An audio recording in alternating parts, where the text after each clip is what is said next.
안녕하세요, 여러분. 지구과학 시간입니다. 우리가 저번 시간에 설문조사를 한 결과 한 65%대 35%의 정도로 영상 수업의 선호도가 높아서 일단 영상 수업으로 이번 주 진행해 보도록 하겠습니다. 그래서 일단 이번 주에는 태풍, 그리고 악기상, 그리고 해수의 성질까지 해서 그냥 싹 다 나가보려고 합니다. 우리가 다음 주도 온라인이죠? 그러니까 다음 주에 조금 더 보충을 해보는 걸로 해서 일단 진도를 쫙 빼보도록 하겠습니다. 자, 태풍의 발생과 영향. 그래서 태풍의 발생, 이동, 소멸 과정을 설명하고요. 남태풍이 통과할 때 날씨 변화를 일기도와 위성 현상을 이용해서 분석하고, 다음에 태풍의 발생 시기, 진로, 대기, 해수, 육지 상호작용까지 하는 게 학습 목표입니다. 태풍이란 무엇인지 한번 봅시다. 자, 강한 바람과 비를 동반하는 기상현상으로 수온이 약 27도인 열대해상에서 발생해서 중심 부근 최대 17m/s 이상으로 성장한 열대 저기압을 말해요. 그래서 태풍도 온대 저기압과 마찬가지로 중심에 저기압이 있구나라는 정도는 꼭 기억해 주셔야 됩니다. 그래서 태풍이 어떻게 생겼나요? 하면 그려볼게요. 가운데에 저기압 이렇게 있고, 그 다음에 구름들이 이렇게 구름들이 이렇게 분포하고 있는 모습을 볼 수 있어요. 그래서 이 저기압 때문에 상승 기류 때문에 특히 정난훈 구름이 많이 생기고요. 그 다음에 태풍 같은 경우엔 크기가 저기압 중심으로부터 한 약 500km 정도, 그 다음에 높이는 한 15km 정도까지 발생하게 됩니다. 대략적인 수치이기 때문에 꼭 기억하거나 그럴 필요는 없어요. 그냥 그 정도, 500km 정도면은 서울, 부산이 한 400km니까 태풍이 한반도에 하나 오면 서울부터 부산까지 다 영향을 받겠구나 정도를 생각해 주시면 될 것 같습니다. 그럼 일단 이 태풍의 에너지원은 무엇이냐? 에너지원은요, 수증기 응결로 발생한 수문열이 에너지원이 되겠습니다. 그래서 수증기가 응결했구나. 어떻게 응결했지를 한번 봅시다. 자, 저위도의 따뜻한 열대해상에서 열과 수증기를 공급받은 공기가 상승합니다. 대략 표층 수온이 약 26도에서 27도 정도 되는 열대해상에서 발생하게 돼요. 이때 수증기가 응결하면서 잠열, 수문열이라고 하죠. 열이 발생합니다. 그 아이가 바로 에너지원이 되는 것이에요. 그래서 이런 수증기의 응결로 방출되는 수문열에 의해서 가열된 공기가 계속 상승하게 되고, 상승 기류가 나타나면서 가운데에 저기압이 발달하게 됩니다. 그리고 주변 공기가 회전하면서 중심 방향으로 수렴하며 상승 기류가 강화된다고 했어요. 자, 주변 공기가 회전하는 이유는 지구가 자전하기 때문입니다.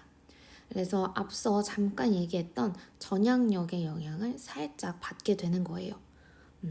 그래서 전향력을 받아야 이 태풍도 회전하면서 이 상승 기류가 더 강화되기 때문에 전향력이 있어야 됩니다. 그래서 전향력이 있어야 하기 때문에 위도, 영도, 즉 적도 부근에서는 태풍이 잘 발생하지 않아요.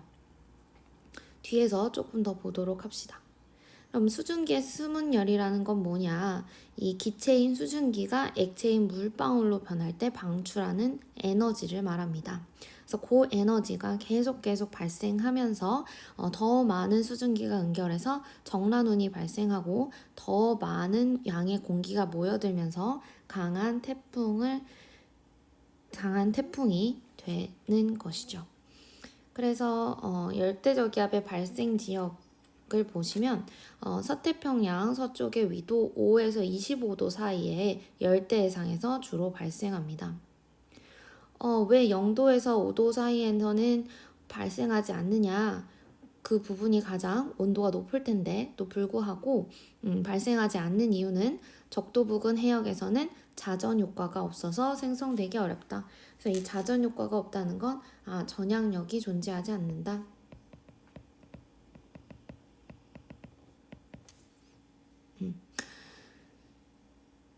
그리고 무역풍의 영향으로 표층 수온이 높은 서태평양이 동태평양보다 발생 빈도가 높아요. 이거는 뒤에 대기 대순환을 하면서 조금 배우겠지만 서태평양은 주로 난류가 흐르고 동태평양은 주로 한류가 흐릅니다. 무역풍의 영향이지만요. 그래서 난류가 흐르는 서태평양 쪽에 표층 수온이 더 높기 때문에 발생 빈도가 훨씬 더 서태평양에서 높은 걸 볼 수 있어요. 일단 수증기의 자멸, 즉 응결, 수문열이 발생하려면 해상의 온도가 높아야 되기 때문입니다. 자, 그래서 태풍의 구조를 한번 살펴봅시다. 반지름은 약 500km 정도에 이르고 전체적으로 상승 기류가 발달해서 정란운이 매우 두껍게 발달하고 많은 비가 내리면서 최대 풍속이 나타나게 됩니다. 그런데 이 태풍에는요, 태풍의 눈이라는 게 있습니다. 태풍의 눈은 어디를 말하는 거냐면 이 가운데 부분, 태풍의 완전 중심, 저기압이 있는 곳, 여기를 우리가 태풍의 눈이라고 해요. 다양한 말이 있지만 어쨌든 우리가 약간 눈같이 생겼다 그래서 태풍의 눈이라고 합니다. 저기에는요, 특징이 뭐냐면 하강 기류가 생기는 게 특징이에요. 그래서 태풍의 중심에는 하강 기류가 있어 바람이 약하고 대체로 맑은 구역인 태풍의 눈이 존재하게 됩니다. 왜 하강 기류가 발생하는 것에 대해서는 많은 의견들이 있지만 여러분들이 이렇게 생각하면 좋을 것 같아요. 이 상승 기류 때문에 태풍에서는 엄청나게 많은 양의 비가 쏟아집니다. 그렇죠? 중력의 영향을 받아서 비가 땅 위로 내려가요. 그러다 보니까 태풍의 눈 중심에서는 너무 많은 양의 비가 내리다 보니까 비가 내리면서 하강 기류가 발달할 수가 있게 됩니다. 뇌우에서도 할 텐데 많은 다량의 비가 하강하게 되면 공기들도 그 흐름에 따라서 같이 하강 기류가 움직여요. 그래서 하강 기류가 나타나지만 이 중심에서는 절대 고기압은 아니다. 그냥 하강 기류만 나타나는 저기압일 뿐입니다. 됐죠? 하강 기류가 나타난다고 무조건 고기압이 아니라는 거. 하강 기류가 있지만 여기는 저기압. 매우 낮은 저기압이라는 거. 그래서 하강 기류 때문에 구름이 발생하지 않아요. 구름이 생기지 않아요. 그래서 아까도 태풍을 제가 어떻게 그렸냐면 여기 살짝 이렇게 공간이 비게 그렸죠. 여기서는 하강 기류가 나타나지만 저기압이라는 거 꼭 기억해 주세요. 하강 기류가 나타나지만 저기압입니다. 그래서 저기압이 나타나지만 하강 기류가 나타나고 하강 기류 때문에 구름은 없어서 날씨가 맑고요. 그다음에 바람도 조금 안 불게 돼요. 신기한 곳이죠? 그래서 태풍의 기압과 풍속을 한번 보시면 태풍의 중심, 즉 태풍의 눈에서 기압은 가장 낮습니다. 그러나 하강 기류가 나타나고요. 그 다음에 바람도 잘 불지 않아요. 풍속이 굉장히 낮아요. 낮지만 바로 그 태풍의 눈을 싸고 있는 요 부분, 얘를 눈벽이라고 하기도 하거든요. 눈벽. 아무튼 눈의 벽이다 뭐 이런 느낌인지 아무튼 이 눈벽 이 부분에서 가장 강한 풍속이 나타납니다. 그렇죠? 가장 강한 풍속. 기압은 어디서 제일 낮아요? 중심에서 가장 낮아요. 풍속은 어디서 가장 높아요? 태풍의 눈 바로 주위 눈벽 이 부분에서 가장 세요. 풍속이 어디서 제일 약해요? 태풍의 눈에서 가장 풍속이 약합니다 라고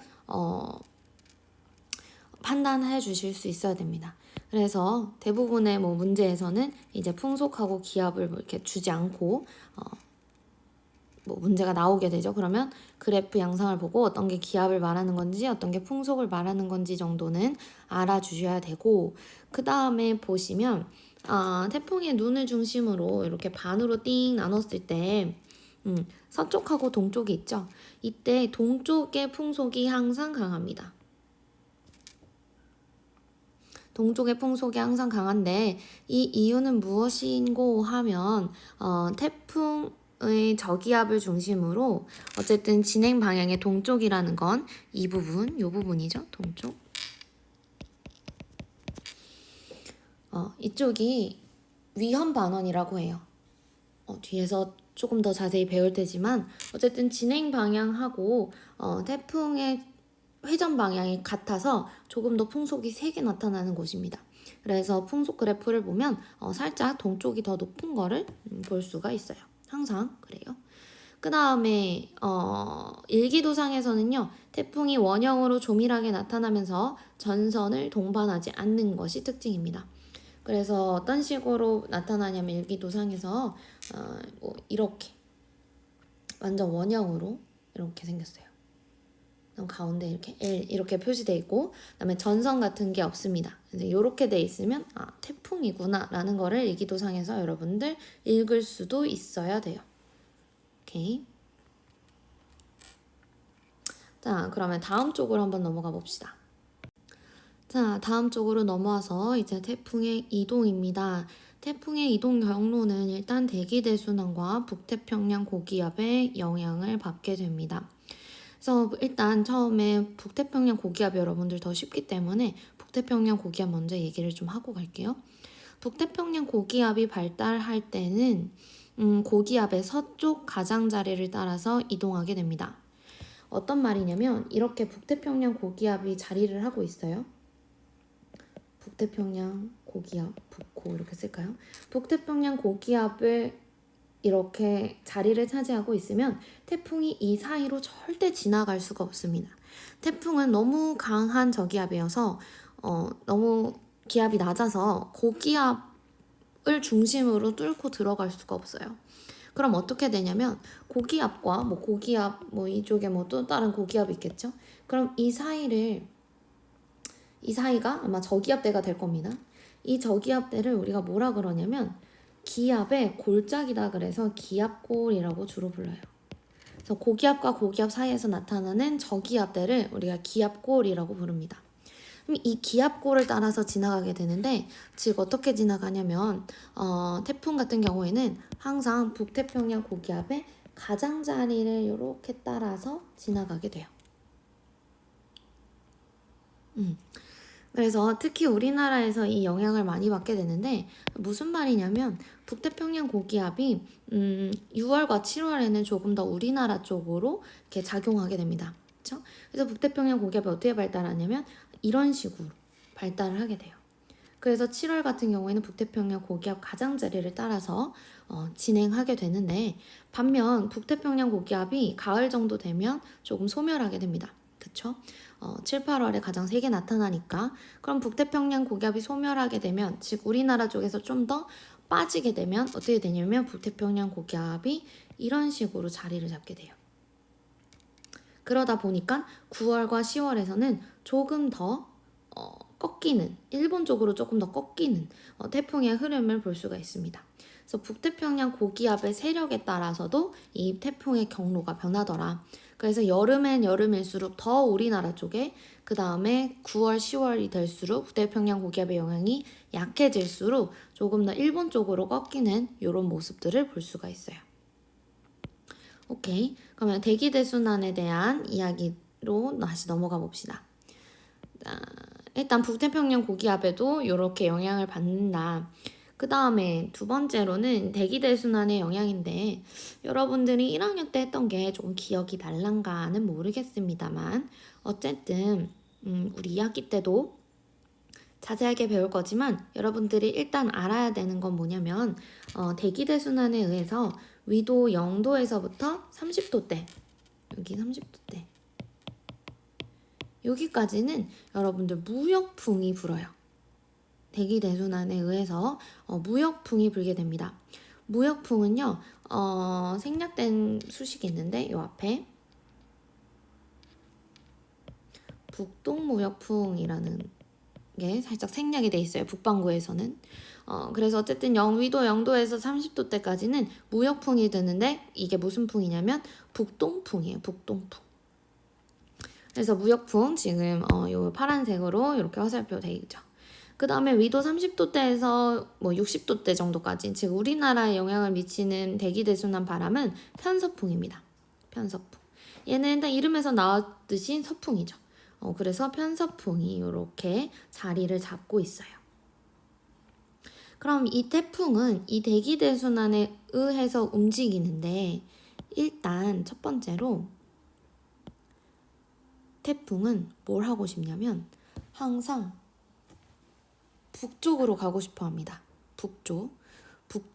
왜냐면 왜 북쪽으로 가고 싶어 하냐면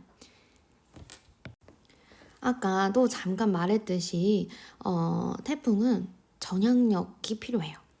왜냐면 회전을 해야 저기압성 구름이 잘 만들어지거든요. 아까도 얘기했다시피. 그래서 전향력이 꼭꼭꼭 필요한데, 전향력은요 위도가 증가하면 증가할수록 세집니다. 그래서 전향력이 필요하기 때문에 항상 태풍은 어디로 가고 싶어 하냐면 북쪽으로 가고 싶어 해요. 고위도 쪽으로. 위도가 높아야 난 전향력을 얻을 수 있잖아. 그래서 위로 가고 싶어 하는 성향이 매우 매우 강한 친구입니다. 태풍은요. 그래서 태풍은 항상 북진한다 라고 생각해 주시면 돼요. 북쪽으로 가고 싶어. 왜? 전향력을 받아야 돼서. 그래서 북쪽으로 올라갑니다. 북쪽으로 올라가고 싶은데 그냥 가려 했더니만 누가 자기를 방해하냐 보니까 무역풍과 편서풍이 방해를 하더라 이거예요. 그래서 위로 올라가고 싶은데 위도 0도에서 30도 부근까지는 무역풍 때문에 살짝 진행 방향이 이런 식으로 꺾이게 됩니다. 앞으로 북진하고 싶은데 무역풍 옆에서 깔짝깔짝 건드리니까 얘가 이렇게 경로가 휘어져요. 그러다가 30도대까지 겨우 왔는데, 이제 무역풍을 피해서 거의 다 왔는데 이제는 무슨 애가 괴롭히냐 하면 편서풍이 괴롭혀요. 편서풍은요 서풍이어서 이런 식으로 괴롭힙니다. 그럼 이 태풍이 북쪽으로 가고 싶은데 이번에는 또 서쪽으로 가라네. 그래서 얘가 살짝 이렇게 진행 방향, 태풍의 이동 경로가 이렇게 꺾이게 돼요. 그래서 태풍의 이동 경로가 살짝 포물선 형태로 나타나게 됩니다. 포물선 형태로 나타나게 되고요. 그 다음에 여러분들도 딱 보면 알겠지만, 자, 일단 처음에 하나 봅시다. 일단 자, 계속 일단만 하고 있어요. 잠깐만요. 네네네. 자, 그래서 보면 제가 그린 그림이랑도 한번 비교를 해보면 일단 무역풍은 북동쪽에서 내려오게 돼요. 그쵸? 얘 북동쪽에서 내려오고 있고, 그 다음에 태풍은 위로 올라가고 싶어 하죠. 위로 올라가고 싶어 하는 거는 이제 바람으로 치면 남풍이라고 해야 되나요? 어쨌든 남풍은 아니지만 어쨌든 남쪽에서 이렇게 북쪽으로 올라오고 있고, 얘는 북동쪽에서 남서쪽으로, 즉 동쪽에서 서쪽으로 밀려 들어오고 있습니다. 그렇다는 것은 남쪽에서 북쪽으로 가는 방향을 북동 무역풍이 조금 막는다라고 볼 수가 있어요. 즉 벡터로 이야기를 해보면 방향이 일치하지 않기 때문에 태풍은 북쪽으로 가고 싶어하고 북동 무역풍은 이렇게 북동에서 이렇게 불겠죠. 그래서 방향이 일치하지 않기 때문에 방향이 일치하는 합력보다 훨씬 더 약하게 나타납니다. 반면에 요 위에 편서풍대를 보면 편서풍은 서쪽으로도 움직이고 얘는 북쪽으로 움직이고 있어요. 얘는 남서쪽에서 주로 불어오고요. 그래서 얘네는 두 개가 이동하는 방향이 일치하기 때문에 편서풍대에서 풍속이 훨씬 더 빠릅니다.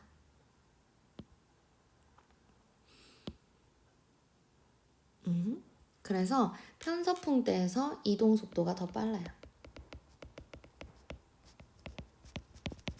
왜? 방향이 일치하기 때문에.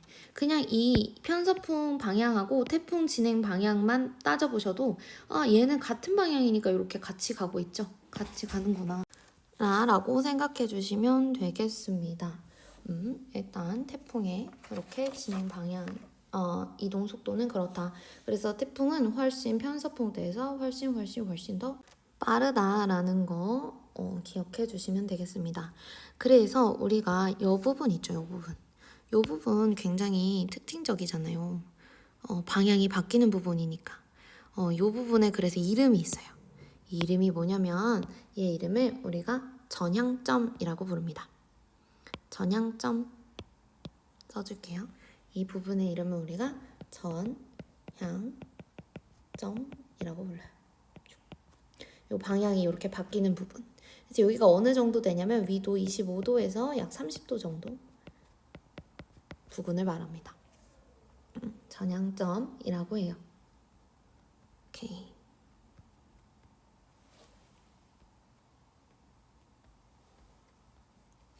자, 한번 봅시다. 자, 발생 초기에는 무역풍과 북태평양 고기압을 받아서 북서쪽으로 진행을 하고요. 발생 후기에는 25도에서 30도 부근에는 편서풍의 영향으로 북동쪽으로 진행하게 됩니다. 그래서 전향점은 태풍의 이동 경로를 바꾸는 위치를 말하고요. 전향점을 지나면 진행 방향과 편서풍 방향이 일치해서 이동 속도가 빨라진다라고 보시면 되겠습니다. 그 다음에 우리가 이제 태풍의 피해를 봐야 되는데 이 부분이 이제 조금 가장 많이 나오고 그 다음에 가장 뭐랄까 킬러 느낌의 문제로 많이 나오는 곳이에요. 자, 그래서 일단 여기 한번 볼까요? 태풍의 진로는 어쨌든 무역풍대에서 북서쪽으로 이동을 하게 되고 그 다음에 편서풍대에서는 북동쪽으로 이렇게 이동을 하는 모습을 보이죠. 그랬을 때 태풍은 무슨 기압이 중심에 있어요? 저기압이 중심에 있어요. 저기압이 중심에 있다는 건 태풍은 반시계 방향, 북반구에서 반시계 방향 회전한다는 걸까? 시계 방향 회전을 한다는 걸까? 저 반시계 방향 회전을 한다는 겁니다. 그래서 반시계 방향 회전을 하니까 제가 이렇게 파란색으로 화살표 요렇게 그어놨어요. 그쵸? 그랬을 때 봅시다. 자, 무역풍대에서 일단 볼게요. 자, 이 저기압 중심을 기준으로 이렇게 진행 방향을 반 갈랐다고 생각하고 이쪽을 진행 방향의 왼쪽, 그 다음에 이쪽을 진행 방향의 오른쪽이라고 해볼게요. 그렇게 얘기하면은 헷갈리니까 A, B로 한번 나눠보겠습니다. 진행 방향 왼쪽을 A라고 하고 진행 방향 오른쪽을 B라고 해볼게요. 됐죠? 자, A와 B로 나눴을 때 A 부분 한번 볼까? A 부분은 진행 방향이 이렇게 간다고 치면 A 부분은 진행 방향하고 회전하는 방향하고 즉 회전하는 방향이 반시계 방향이니까 이렇게 회전하죠. 저기압이 시계 방향이 아니고 반시계 방향으로 회전하니까 A 지역에서는 이렇게 회전하고 B 지역에서는 이렇게 회전하게 됩니다. 그렇죠? 근데 진행 방향은 이렇게 북쪽을 향하고 있어요. 북동쪽을. 그럼 A와 B 중에서 생각을 해보면 A는 진행 방향하고 회전 방향이 반대 방향이어서 얘네 둘이 서로 마찰을 일으킵니다. 그래서 서로 힘을 방해하게 돼요. 반면에 B 지역에서는 진행 방향하고 이 회전하는 방향하고 일치하기 때문에 얘네는 서로를 더욱 가속시켜줍니다. 그래서 이렇게 서로를 가속시켜주는 이곳을 우리가 더욱 풍속이 세지기 때문에 우리한테 더욱 위험하다. 그래서 여기를 위험반원이라고 하고요. 위험하긴 하지만 그래도 그나마 A 지역보다 B 지역보다는 좀 안전하다. 그래서 A 지역을 안전반원이라고 합니다. 자, 그럼 한번 편서풍 때도 한번 볼까요? 편서풍 때도 A와 B로 나눠볼게요. 자, A는 진행 방향의 왼쪽, B는 진행 방향의 오른쪽입니다. 그럼 태풍의 진로는 이렇게 되고요. 그 다음에 저기압성 회전이기 때문에 반시계 회전, 그럼 반시계 회전 이렇게, 반시계 회전 이렇게, 그쵸? 그럼 여러분들 여기서도 똑같이 A에선 풍속이 약하고 B에서는 풍속이 강하구나. 왜? 진로 방향, 진행 방향하고 회전 방향이 B에선 같고 진행 방향하고 그다음에 회전 방향이 A에서는 다르기 때문에 이렇게 판단할 수 있습니다.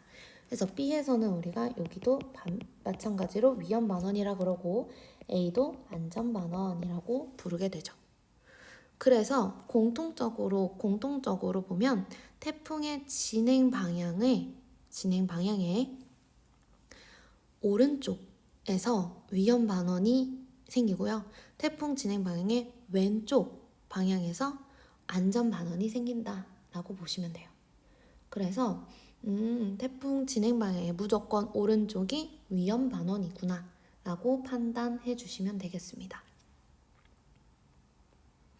그래서 위험 반원이라는 건 태풍이 진행하는 방향에 대한 오른쪽 지역을 말하고요. 태풍 이동 방향이 태풍 내 바람 방향하고 같아서 풍속이 강해지고 그 다음에 태풍이 통과하는 동안 시계 방향으로 풍향이 변화하게 됩니다. 얘는 또 뭐야? 왜 또 시계 방향으로 변하게 되는 것이죠? 자, 여기 한번 볼까요? 진행 방향에 오른쪽 관측자가 있고 왼쪽 관측자가 있습니다. 그쵸? 그러면 일단 태풍은 이런 식으로 진행을 하게 돼요. 근데 저기압이라는 건 반시계 방향으로 불어 들어오는 바람이 생기게 되기 때문에 이런 식으로 파란색으로 제가 이렇게 들어오는 방향을 만들어 놨습니다. 그럼 이 오른쪽 관측자, 오른쪽에 있는 진행 방향 오른쪽에 있는 이 관측자가 가장 먼저 맞는 바람은 1번이겠죠. 그 다음 2번, 그 다음 3번. 그렇기 때문에 오른쪽 관측자의 바람은 1번, 2번, 3번 그 시계 방향으로 풍향이 변화하게 돼요. 반면에 왼쪽 관측자는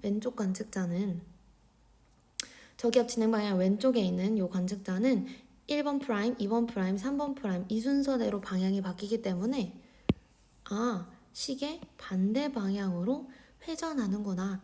1번 프라임, 2번 프라임, 3번 프라임.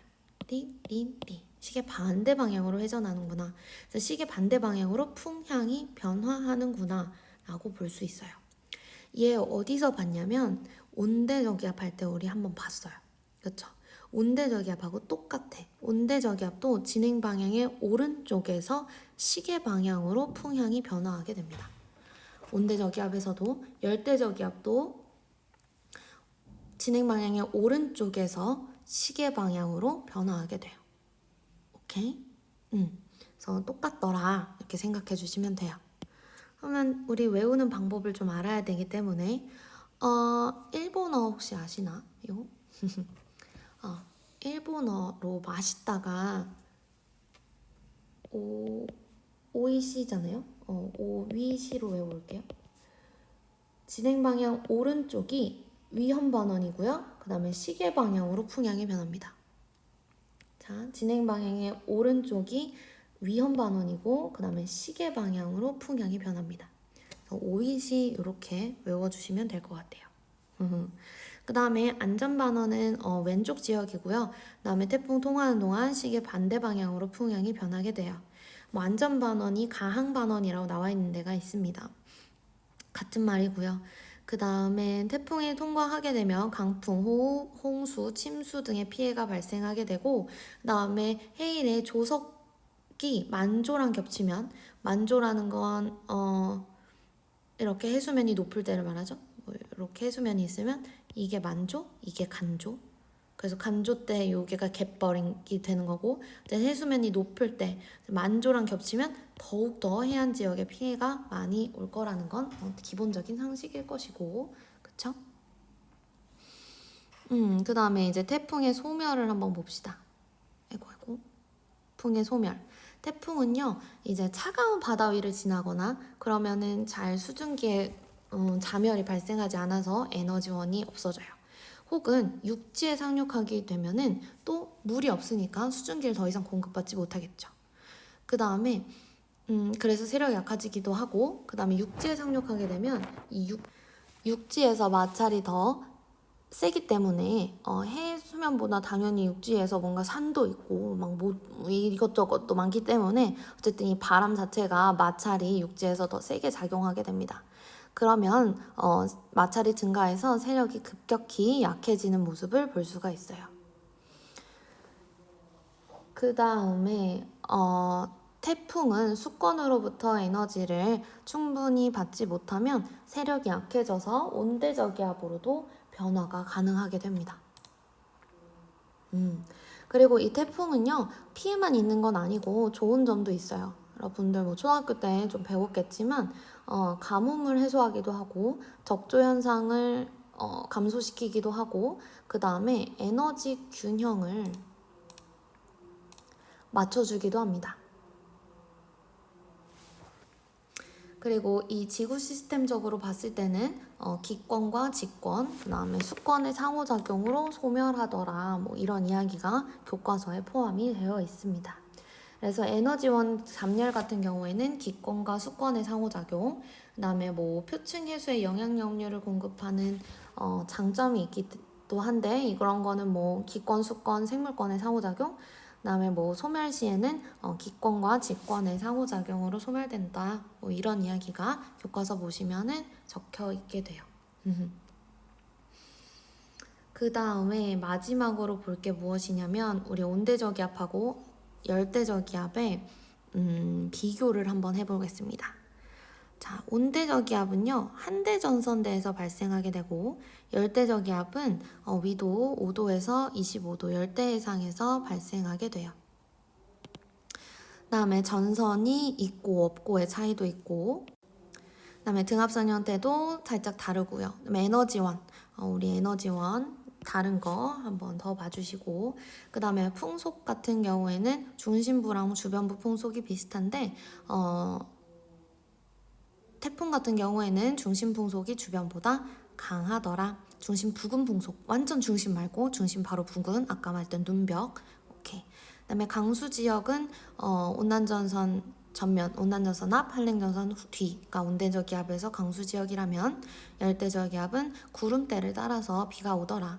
그래서 그 태풍의 눈에서는 잘 비가 안 오죠. 그다음 이동 경로를 보면 온대저기압은 서에서 동으로. 이유는 편서풍 때문에. 그다음에 열대저기압은 남에서 북으로. 이유는 전향력을 받아야 되기 때문에. 요게 다르고요. 그다음에 포물선으로 이동하는 이유는 북태평양 고기압의 영향도 있고, 그다음에 대기대순환의 영향도 있다. 그래서 무역풍과 편서풍 때문에 포물선대로 이동하더라. 까지가 이제 태풍이 되겠습니다. 태풍 수행평가 보는 쪽이니까 조금 더 잘 알아보시고, 질문 있으시면 남아서 하시면 되고, 없으시면 나가셔도 좋습니다. 안녕.